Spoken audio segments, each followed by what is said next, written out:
안녕하세요. DDR 부동산 연구원의 서영창입니다. 이번 시간에는 토지 가치 분석 쉬운 8번째, 개발 제한구역 그린벨트에서 건축허가의 진입로 규정도 같다. 그러니까 개발 제한구역이라고 해도 건축허가의 진입로 규정은 일반과 같다는 말씀입니다.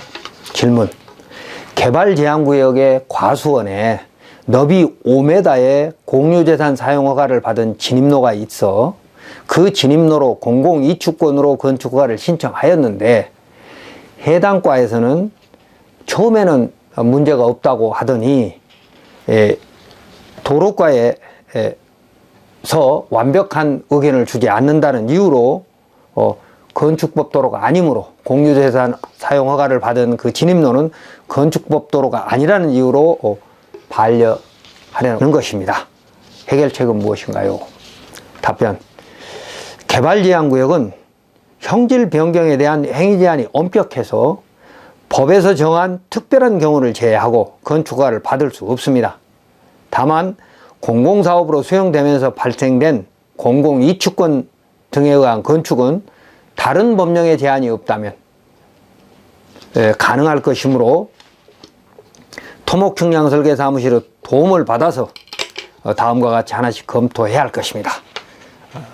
개발제한구역법 보면 시행령 별표 1의 허용 범위에 보면 말이죠, 개발제한구역의 주민의 주거, 생활 편익 및 생업을 위한 시설은 허용할 수 있다고 되어 있는데, 그 중에 다목에 주택이 있습니다. 그리고 원칙은 주택도 안 되는 것이나 국토교통부령으로 정하는 입지 기준에 적합한 곳이면서 기존 주택이 공익사업의 시행으로 인해 철거된 경우에는 신축이 가능하다라고 되어 있습니다. 자기 소유 토지에 한해서는 신축이 가능하다. 그래서 이 기준에 맞으면 허가가 될 수 있다는 것이죠. 그러나 이제 다만 진입로 때문에 허가를 반려했다면 다음과 같이 검토해 보자는 겁니다. 첫 번째, 개발제한구역에서 건축 및 개발행위허가의 진입로 기준입니다.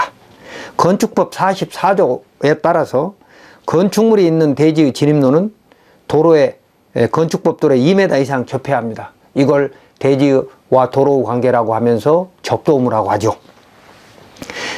그런데 이 법조문의 도로란 건축법 2조 1항 11호에 정의되는 건축법 도로를 말하는 것입니다. 그래서 이 도로는 가목의 법정도로와 나목의 건축허가 때마다 허가권자가 지정하는 지정도로로 나눕니다. 그런데 나목의 지정도로는, 그러니까 건축허가나 신고 때마다 허가권자가 위치를 공고하는 지정도로는 도시지역의 경우에는 허가권자가 1934년부터 지정해 왔습니다. 그때 당시는 뭐 도시계획구역이라고 했죠. 그런데 그 지정한 근거는 1981년 10월 8일 도로관리대장으로 관리하게 되었으므로, 그 이전에 81년 10월 8일 이전에는 지정한 근거가 찾을 수 없는 겁니다. 그래서 모든 건축허가는 다 건축법 도로를 지정을 해야 된다 라고 주장하는 것은, 또는 해석하는 건 잘못된 것입니다. 그러니까 그 현행 법령 기준에 맞춰야 되는 것이 원칙이나, 현행 법령이 생기기 전에 있었던 것은 그러면 어떻게 할 것인가 설명하도록 하겠습니다. 그리고 현행 법령의 제한 등으로 허가권자가 건축법도로 지정할 수 없는 국공유 사실상 도로도 있습니다. 대부분 982, 182, 99 판결문 등에 있는 것이, 그러니까 건축법 도로는 건축허가 신청자가 진입로를 만들어서, 그걸 보고 이제 예정도로라고 하죠. 만들어서 허가권자한테 이걸 건축법 도로로 지정해 주세요 라고 요청하면 허가권자가 검토한 후에 그걸 건축법 도로로 지정을 하면서 접도 의무에 충족됐다고 허가를 해 주는 것이죠.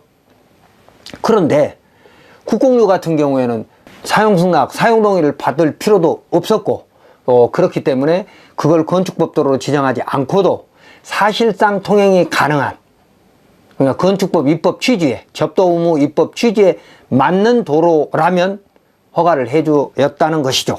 이게 대법원 판례 등에 여러 군데 있습니다. 자, 그래서 두 번째는 그러면 건축법 도로로 지정을 해야 되는 것이 원칙이나 그럼 예외를 어떤 경우에 적용할 거냐? 해당 건축물의 출입에 지장이 없다고 인정되는 경우에 해당될 수 있습니다. 이 사안은. 그러니까 건축법 2조 1항 11호 가목은 법정도로고 남목은 허가 때마다 허가권자가 위치를 지정하는 지정도로인데 이 도로에 접도하지 않아도 허가를 해줄 수 있는 것에 대한 설명입니다. 그러니까 도로관리대장이 만들어지기 전에 있었던 것은 건축물은 지정했는데 근거가 없다거나 또는 국공유인 경우에는 그걸 가지고 허가권자가 또 지정할 필요가 없기 때문에 대법원 판례 등에서 이건 해당 건축물의 출입에 지장이 없는 예외에 해당한다라고 하는 그런 건들에 대해서는 허가권자는 건축법 도로로 지정하지 않고도 건축법 도로로 보고 허가를 해줄 수 있다는 겁니다. 개발제한구역 허가팀에서는 건축법 도로에 접도하는 것이 원칙이지만 건축법 44조 1항 단서에 의해서 해당 건축물의 출입에 지장이 없다고 인정되거나 주변에 영구적으로 건축물이 들어서지 않을 공기가 있는 경우에는 예외적으로 건축허가를 할 수 있습니다. 이 접도 의무 예외란 건축법 도로가 아니라도 건축법이 규정한 접도 의무 입법 취지에 맞게 현재의 통로가 그러니까 지금 현행 도로가 현행 건축법 너비 기준에 맞고 또 신청자에게 지금 건축허가 또는 신고 신청자에게 통행권이 있다면 긴급시 피난 차량의 통행로가 될 수 있으므로 법령에 다른 제한이 없다면 건축허가의 통행로로 인정받을 수 있는 것입니다. 법제처 유권 해석과 대법원 판례 보도록 하겠습니다.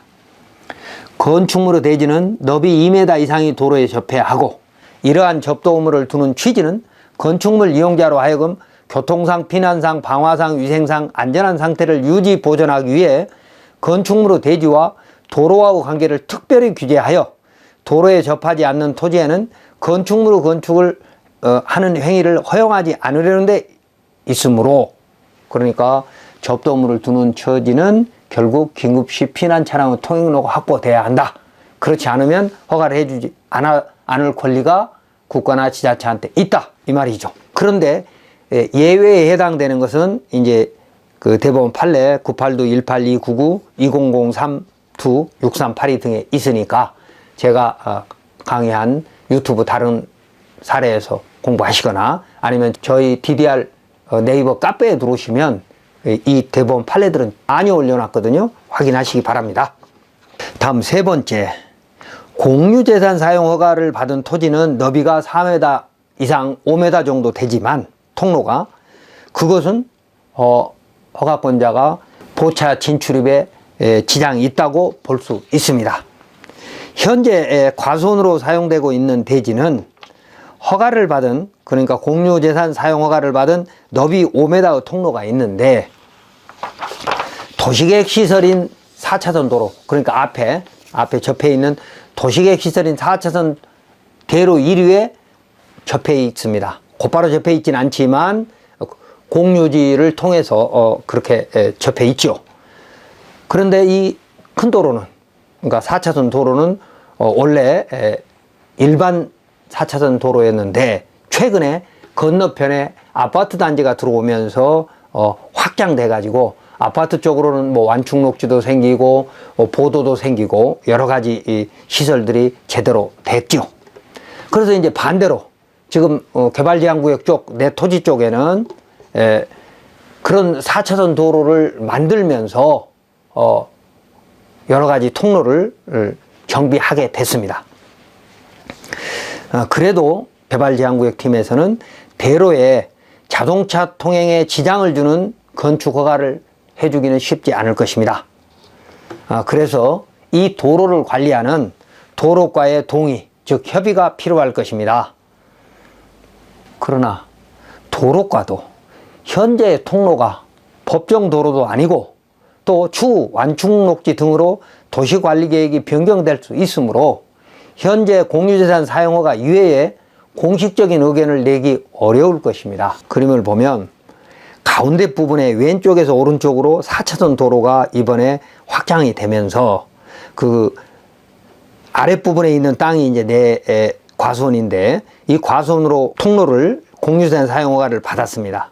그리고 그 오른쪽에 보면 희미하게 보이는 그 현황도로가 있습니다. 사실상 도로가 말이죠. 그래서 이쪽으로도 충분히 통행이 가능하기 때문에 이쪽으로 이 허가를 해줘야 할 것 같습니다. 자, 그래서 그쪽 한번 보겠습니다. 네 번째, 대로를 개설하면서 기존 농로 및 통로를 보호해야 합니다. 이 도로는 항공사진을 보니까 20여 년 전에 개설된 곳인데 1985년도에는 개설이 안 됐고요. 93년도에도 개설이 안 됐는데 그 이후에 개설이 된 것으로 보입니다. 그러니까 그때는 4차선 도로로 했는데 도로가에 인도라든지 이런 것들이 차분하게 정리가 제대로 안 됐는데 최근에 정비한 곳이라 이거죠. 그래서 당시에 이 도로가 4차선 도로가 개설될 때 당시에 그 도로가 만약에 국도라면 국토부가, 그리고 지방도 또는 도시계획시설이라면 광역지자체장 또는 자치구가 사업 승인을 하면서 협의를 했을 거라 이겁니다. 그래서 지금 자치구는 이 통로를 진입로로 유지할 책임이 있습니다. 그림을 보시면 오른쪽이 지금 4차선 도로가 보이고요. 왼쪽에 지금 이렇게 둥그랗게 해가지고 출입구를 만들어 놓고 양쪽에 보도 내지는 자동차 통행로로, 자전거 통행로로 쓸 수 있는 공간들이 이번에 정비됐다는 걸 알 수 있을 겁니다.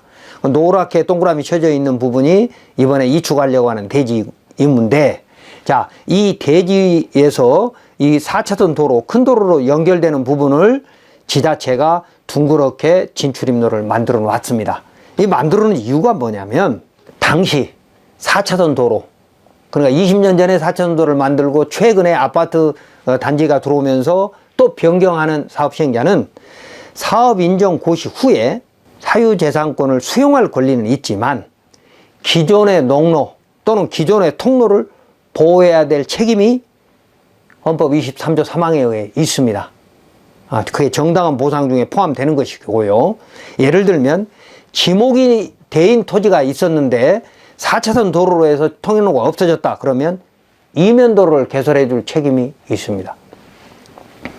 그 사업 시행자에게 말입니다. 근데 그 사업 시행자가 국토부 또는 광역지자체장 또는 지자체장과 사업 시행 승인을 받으면서 협의가 충분히 됐기 때문에 시행이 끝나고, 그러니까 준공이 되고 나서 시행자가 바뀌거나 그 지금 유지 관리 권한이 현 지자체에 왔다 하더라도 현 지자체는 당초 사업 시행자의 사업 승인에서 동의했다는 거죠.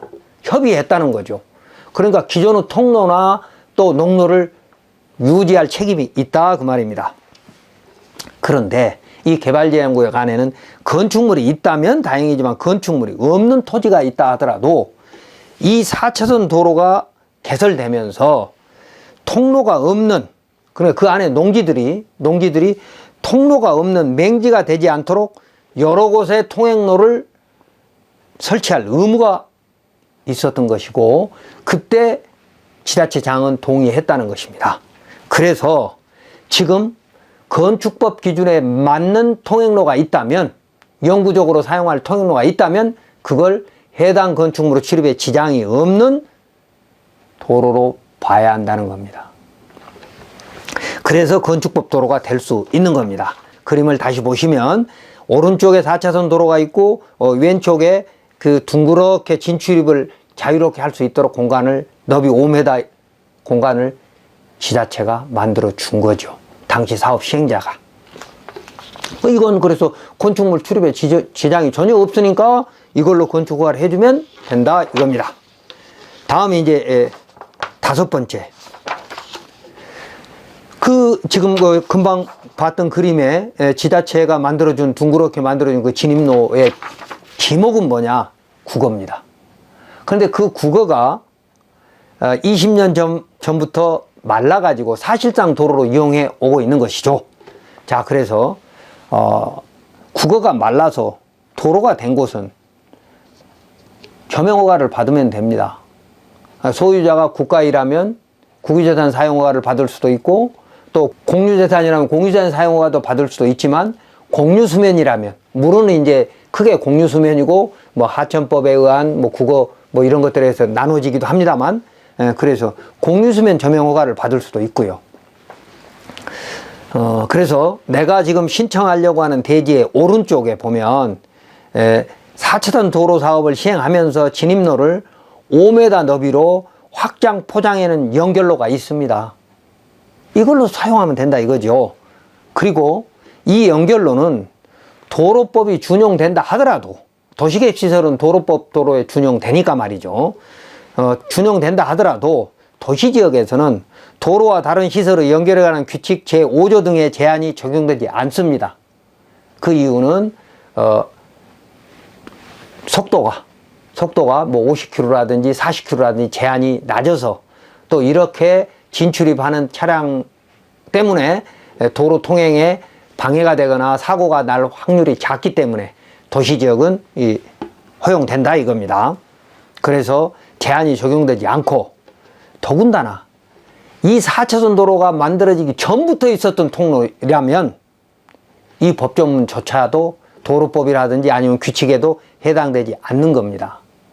다만 지금 현재 지목이 국어이므로 공유수면 사용허가 또는 농업생산기반시설 사용허가를 받아야 할 것이나, 지난 20년 전부터 사실상 도로로 사용해온 농로에 해당될 수 있는 곳이므로 그린벨트 팀에서도 문제 삼지 않을 것입니다. 다만 개발제한구역 내의 개발은 구청에서 단독으로 판단할 수 있지만 간혹 광역지자체와 협의가 필요할 수도 있으므로, 뭐 개발행위허가에서 말입니다, 토목사무실을 통해서 이건 하나씩 진행해 가면 될 것입니다. 자, 이번 시간 정리하면, 개발제한구역은 건축이 엄격히 제한되지만 공공이축권은 진입로만 확보되면 걱정할 것이 거의 없습니다. 다만 이 대지의 전면에 공유재산 사용허가로 개설된 진입로의 진출입이 대로 자동차 통행을 방해하거나, 또한 완충 녹지가 지정되면 언제든지 폐쇄될 수 있으므로 이 통로로 건축허가의 도로로 인정받기는 쉽지 않을 것입니다. 그러나 이 대지 오른쪽에는 이 개발제한구역 내로 연결되는 기존 통로가 수십 년 된 통로가 있으므로, 그리고 이 통로는 지자체 또는 사업 시행자가 개설해 준 통로이므로 이 통로의 지목이 국어이지만 20여 년 전부터 말라서 사실상 도로가 되었다면 공유수면 사용허가 또는 농업생산기반시설 사용허가를 받아서 도로로 사용할 수 있을 것입니다. 그러므로 허가청은 건축법 도로가 있어야 된다 또는 건축법 도로로 지정할 수 있어야 된다만 고집할 것이 아니라, 해당 건축물의 출입에 지장이 없다고 인정되는 경우로 해석해서 국민의 사유재산권을 보장하고, 또 행정기본법의 비례평등 원칙에 위배되지 않는 행정을 해야 할 것입니다.